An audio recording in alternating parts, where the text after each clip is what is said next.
I'm Kendra Cook, your host for the DCTV Daily News program out of Dove Creek, Colorado. The Dolores County Broadcasting Network is the producer of DCTV with support from the Southwest Colorado TV Translator Association. That's the special district association responsible for bringing the area free-to-access TV stations over the air by antenna. This is a community TV station, so if there's a news story or event information that you would like to share, call us at 970-677-4119 and we'll get it on the air. If you're a business or organization, we welcome you to find out about sponsorship opportunities for banners or video segments run on the channel. This is the Tuesday program for August 4th, 2020, DCTV Daily News. Today, President Trump signed into law the Great American Outdoors Act, which was sponsored by our very own Senator Cory Gardner, Republican of Colorado. That happened on March 9th, 2020, with a photo Grand Junction, Montrose KKCO. This bipartisan effort is one of the bright spots in our federal government coming together on an issue that is an important legacy for our country. This bill establishes the National Parks and Public Land Legacy Restoration Fund to support deferred maintenance projects on federal lands. Photo Fox News live press conference. For fiscal year 2021 through 2025, there shall be deposited into the fund an amount equal to 50% of all federal revenues from the development of oil, gas, coal, or alternative or renewable energy on federal lands and waters. Deposited amounts must not exceed $1.9 billion for any fiscal year. The fund must be used for priority deferred maintenance projects in specified systems that are administered by the National Park Service, the Forest Service, the U.S. Fish and Wildlife Service, the Bureau of Land Management, and the Bureau of Indian Education. The Government Accountability Office must report on the effect of the fund in reducing the backlog of priority deferred maintenance projects for the specified agencies. Additionally, the bill makes funding for the Land and Water Conservation Fund permanent. That's the LWCF. The President shall annually report to Congress specified details regarding the allocation of funds to the LWCF. Congress may provide for alternate allocations using specified procedures. Photo capture from the live Fox News conference today. During the press conference and signing today, the Republican Senator Lamar Alexander from Tennessee handed President Trump a, quote, mountain man walking stick from the Great Smoky Mountains.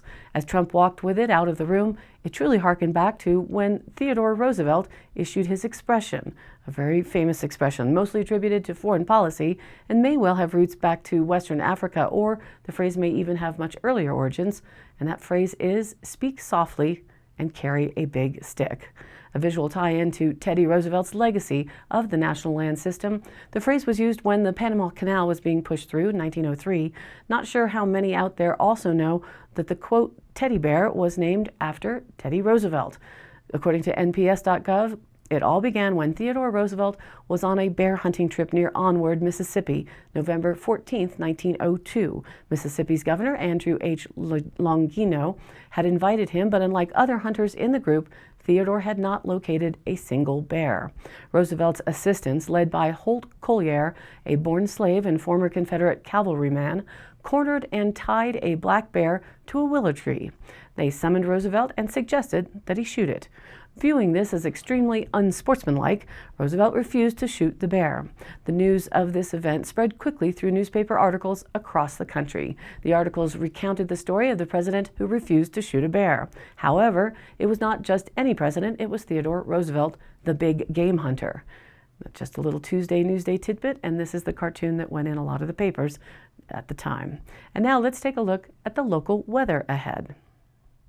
Today, well, it's quite hazy out there, and it's being blamed on the apple fire that's burning east of Los Angeles, growing to over 26,000 acres, reported today. The widespread haze may last until about noon. There are also some fires in Arizona that may also be contributing to our bad air quality today. Sunny for the most part with a high near 91 degrees with southwest winds at 10 to 15 miles an hour. The haze made for some great sunrise photos, and the clouds in the evening are making terrific sunset photos as well. You can check all that out on DCTV's local Dove Creek Weather Photos group on Facebook. Tonight, it will be clear with a low around 58 and expect southwest winds at 5 to 15 miles an hour.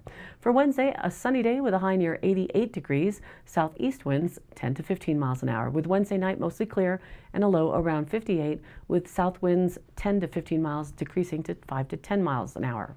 And then for Thursday, again sunny with a high near 86 degrees. There was a chance for rain, but that looks like it's moved out of our forecast for now. South-southwest winds at 5 to 15 miles an hour. Into Thursday night, mostly clear and a low around 56. Those mid to upper 80 temps continue into Friday, sunny with a high near 85 degrees. Friday night, mostly clear and a low around 55.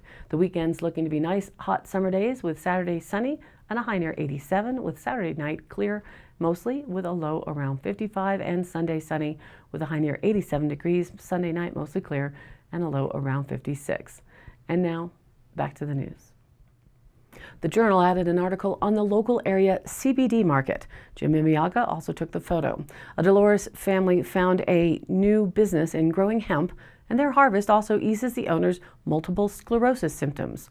Richard and Tyler Tibbetts are in their third year growing hemp to produce flowers with a high concentration of cannabidiols, or CBD, which are sold for medical uses. Hemp is a variety of cannabis sativa that does not contain the psychoactive THC chemical of its cousin marijuana. It is grown for its industrial and medical properties and is regulated by the Colorado Department of Agriculture. The Tibbetts recently formed RLT Quest LLC and obtained state permits to grow hemp on irrigated land south of McPhee Reservoir. This year, they produced 3,500 hemp plants, up from 1,900 last year. The state conducts tests to ensure the hemp plants don't exceed that 0.3% THC. At first, the Tibbetts were selling harvested hemp biomass to a company that extracts the CBD, but they switched to selling to the smokable CBD flower market because the price is better. Smokable CBD flower sells for between $150 and $250 a pound, Tibbetts said. By comparison, the biomass was selling for $55 to $68 a pound, and the price has dropped even further. Quote, smokable flower is a boutique market that requires more labor, but with a good payout. There is a lot of tending and trimming, so they produce a lot of flower, Tibbetts said. On their farm, rows of hemp plants are given room to grow outward and are fed with drip irrigation. The Tibbetts harvest between 2 and 3 pounds of flower per plant. They planted strains Kiva Rock, Chari Abascus, and Double Dutch, among others. They're very creative names. Richard Tibbetts suffers from multiple sclerosis, a condition that damages cells in the central nervous system. For years, he'd been enduring injections every other day of the medication betaseron to reduce symptoms of fatigue, headaches, pain, muscle stiffness, and muscle spasms. Prescription painkillers were needed at times also. Frustrated with costs and side effects of both medications, he began taking pills of ground-up CBD flowers harvested from his hemp farm. Quote, it's been working better than the pharmaceutical injections, he said. No more shots is great. I used to have track marks on my body from all of the needles. Taking CBD has been effective at reducing pain, he said, and does not have the addictive qualities or side effects of opioids. I've been feeling better since taking CBD for my MS, Tibbetts said. Tyler Tibbetts used to own a hot rod shop, but decided to get into the burgeoning hemp industry with his dad to get established early. The team has a knack for growing large flowering bushes of hemp and take pride in studying and being informed about the industry. Now we are expanding into the consulting side of the business to help new hemp farmers get started with the proper soils, strains, irrigation, and operations so that they too can be successful, Tyler Tibbetts said. According to the Colorado Department of Agriculture, there have been 29 permits issued to grow hemp in Montezuma County, and 3 in Dolores County, and 40 over in La Plata County. Looking at who is watching Colorado from the national news platform, Forbes.com reported on our state and the state of raising taxes or not. They write, though the threat of federal tax hikes in 2021 appears very real at this junction, Colorado residents found out this week that they won't also have to worry about their state income tax rising next year. That's because a ballot measure imposing a state income tax hike on upper income filers that many expected to qualify for the November ballot will no longer be moving forward. That wouldn't have applied to the masses anyway. Colorado Public Radio reported last Friday, July 31st, that the campaign for that state income tax hike, dubbed the Fair Tax Initiative, will fail to turn in the signatures needed to appear on the 2020 general election ballot November 3rd. The news gets better for Colorado residents worried about rising tax burdens. Not only did an income tax hike fail to qualify for the ballot, but signatures were submitted to the Colorado Secretary of State's office this week by campaigns looking to certify 2 initiatives for the November ballot that would provide an income tax cut and stop stealth tax hikes. If these 2 measures qualify, then Colorado voters in the same election, in which they'll decide the fate of a hotly contested Senate race that could determine the balance of power in Washington between the Democrats and the Republicans, they will also be deciding whether to install 2 new taxpayer protection measures. One seeks to thwart backdoor tax hikes by requiring all future fee increases to be approved by voters, just as all state tax hikes in Colorado are subject to voter approval under the state's Taxpayer Bill of Rights, the Tabor Act, a constitutional amendment enacted by voters in 1992. Quote, getting this many signatures during a pandemic shows how much enthusiasm there is for this ballot issue. Michael Fields, a sponsor of the Vote on Fees Measure Initiative 295 and executive director of Colorado Rising State Action. He said in a statement, just like with taxes, Coloradans should be able to vote on big fees too. Coloradans are sick of the legislature using massive fees to get around a vote of the people, and the excitement around the, quote, Vote on Fees initiative is proof of that. The other ballot measure of which signatures were submitted this week, that's Initiative 306, dubbed the Real Fair Tax, if certified, will allow Colorado voters to lower their state income tax. Initiative 306 asks voters to cut Colorado's flat state income tax rate from 4.63% down to 4.55%. The purpose of this ballot initiative is to get Colorado's economy back to its former strength by putting money back into the pockets of those who earned it, notes the Independence Institute, a Denver-based think tank whose president, John Caldara, is co-ballot proponent for Initiative 306 and turned in the signatures needed to qualify.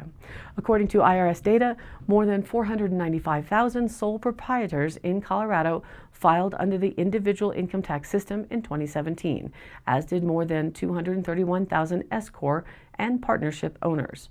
Initiative 306, if approved by voters, will provide welcome relief to these hundreds of thousands of small businesses who file under the individual income tax code and will receive relief from the measure's passage.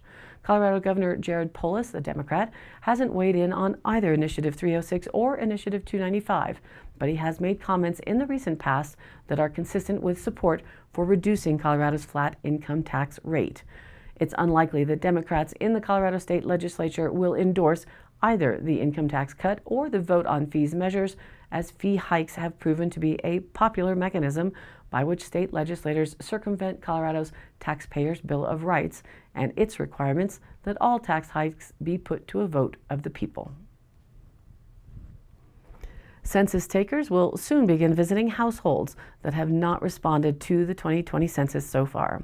That's the latest update on what seems to be the longest census year on record. It opened up on April 1st amid confusion during the COVID status and will go through the end of October. The Journal reported that the U.S. Census Bureau has launched a Stop the Knock campaign to encourage people to take the census survey online or by phone.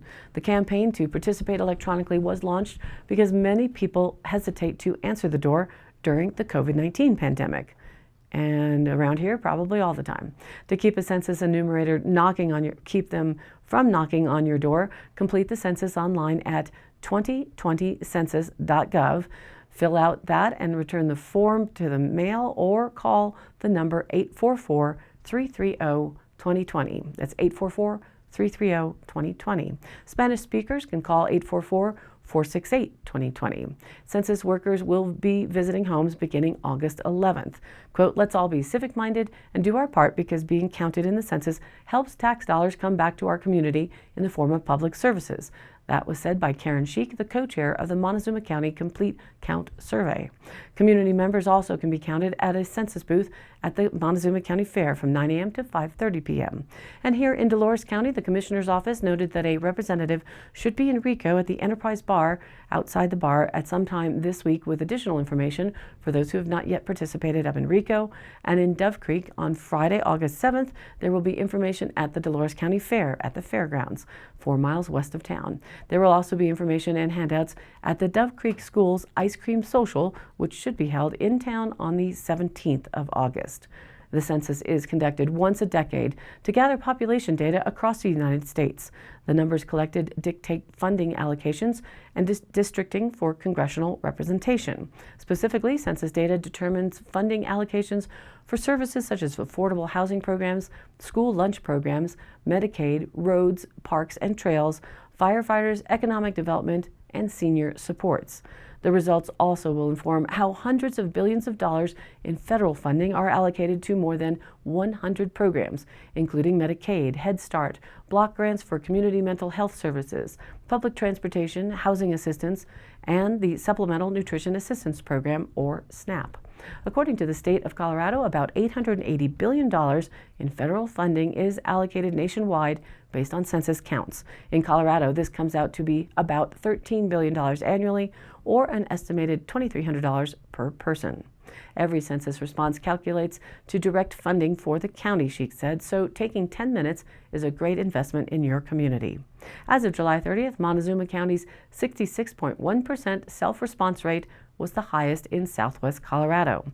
Colorado's overall response rate is 66.1%.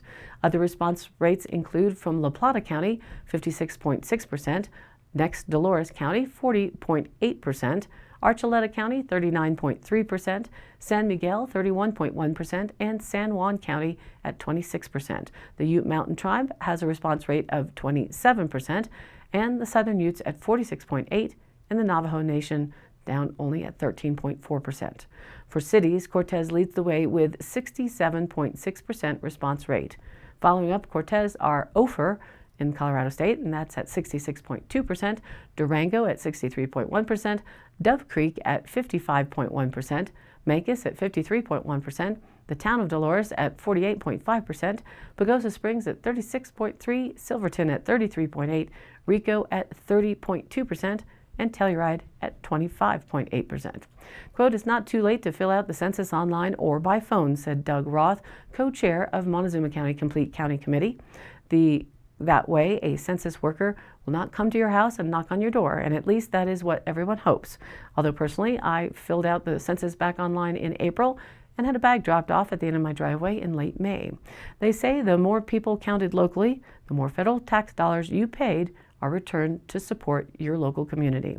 This info and other articles throughout the day are posted or linked on our Facebook page, which is DCTV Daily News, where you can also watch the program replay along with the news links and stories of local interest. And you too can share other events or news there and join in on the conversation. This is your local community TV station, so if you have something you would like to share, contact us. The email is dcbnnews@gmail.com, or you can call us 970-677-4119. Thanks for tuning in to DCTV Daily News. Programs are broadcast Monday through Friday with replays online on our YouTube channel as well as our DCTV Daily News page on Facebook. And if you do like the program, please like and follow us on Facebook and share it with your friends and family.